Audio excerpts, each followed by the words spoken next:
Good morning. I thought I might share this morning since I'm making myself some tea. I've already done a wash. So what I did is I took 4 teaspoons of this Taguanyin. It's a type of oolong, a very lightly oxidized oolong. But I thought I'd give a chance to show. So first, there's before it's been washed. And I wash it for about 5 seconds at hot water. And then I use the tea wash to warm up my thermos, and that's how I keep using my tea. But more importantly, so there's your Taguanyin. That's a bald oolong made from green tea, lightly oxidized. Then on the other end of the spectrum, let me get you a spoon here. Okay, so that is a Darjeeling. So that is a different tea, not a green tea, heavily oxidized. And then we got in between, once again, not a green tea, but an oolong, an Indian oolong, just like the previous. This one is done in an Indian style in China, though. This is called Copper Mountain Oolong. So it's that sinensis tea leaves, but done in a very similar way to the Taguanyin. It's lightly oxidized. So they all have different flavors. I love it. So, as I said, what I'll do here is I go and add my water to this little tea thing.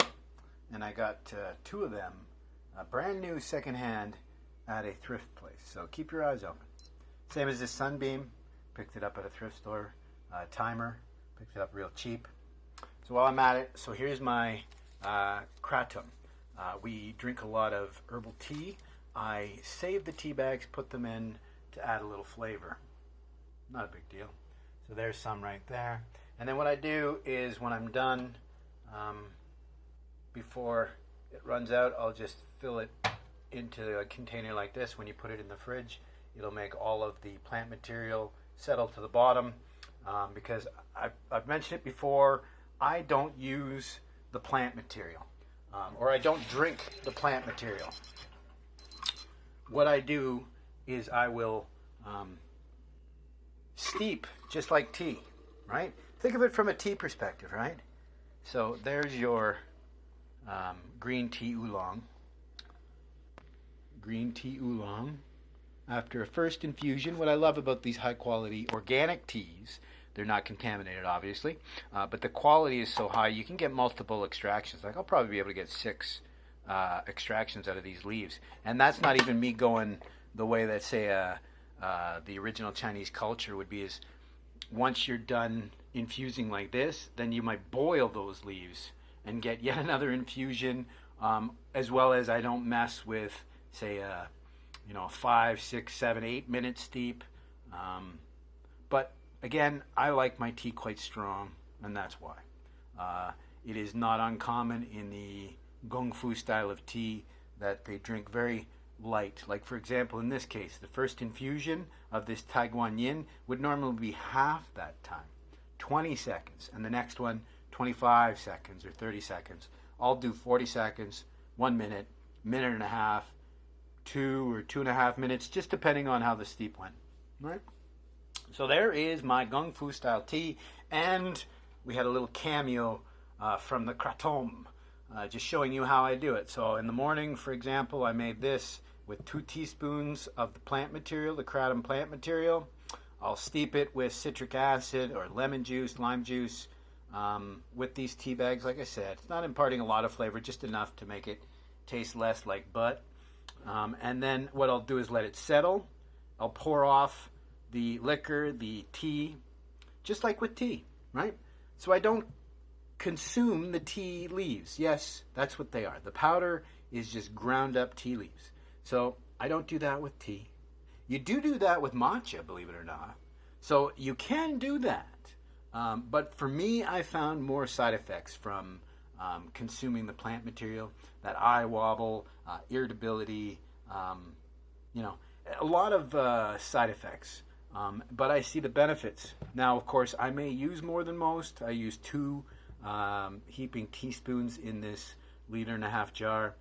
But again, as I've mentioned before, when I take my first mug, right, I took that mug from the leftovers. When I take my first mug from this, I'll actually top it up with more water, right? So that's how I work, right? So there's my Oolong, which I use with my disease. It's called hidradenitis suppurativa. Commonly, they use a potassium-sparing diuretic. And the reason why I've come to this is because I discovered that the potassium is the most important thing, because I get leg cramps and I have a lot of troubles if I don't supplement with potassium. And so I do. And I also use the tea, I had assumed that the diuretic was providing some benefits. I don't know if it is or isn't, but I do enjoy my tea. So that's how I've come to this journey.